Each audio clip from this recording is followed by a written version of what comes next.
మాజీ ప్రధాని పివి నరసింహారావు భారతదేశానికి చేస్తున్న సేవలు ఎనలేనివని, ఆయన చేపట్టిన సంస్కరణలే నేడు దేశ అభివృద్ధికి ఎంతో తోడ్పడుతున్నాయని శాసన మండలి చైర్మన్ గుత్తా సుఖేందర్ రెడ్డి అన్నారు. ఇవాళ నల్గొండ జిల్లా కేంద్రంలో తన నివాసంలో పివి నరసింహారావు వర్ధంతి సందర్భంగా ఆయనకు ఘన నివాళులర్పించారు. ఈ సందర్భంగా పేద ప్రజలకు, పారిశ్రామికవేత్తలకు పివి నరసింహారావు చేసిన సంస్కరణలు నేడు వారి అభివృద్ధికి నిదర్శనమని అన్నారు. ప్రపంచవ్యాప్తంగా భారతదేశ కీర్తిని చాటిన గొప్ప నాయకుడని శాసన మండలి చైర్మన్ గుత్తా సుఖేందర్ రెడ్డి తెలిపారు. ఈ దేశ పురోగతిలో సాంకేతిక పరిజ్ఞానంలో ఆర్థిక సమస్యలు తెచ్చినటువంటి మహనీయుడు పివి నరసింహారావు గారి 10వ వర్ధంతి సందర్భంగా వారికి ఘనమైనటువంటి నివాళులు అర్పిస్తాం.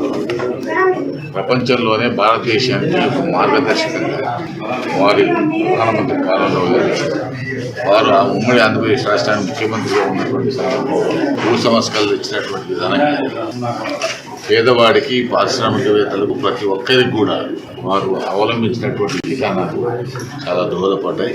ఎప్పుడు కూడా చిరస్మరణీయంగా పివి నరసింహారావు గారు పాత ప్రజల్లో ఉంటారనేటువంటి విషయాన్ని సందర్భంగా మనం చేసుకుంటాం. వారికి మరొకసారి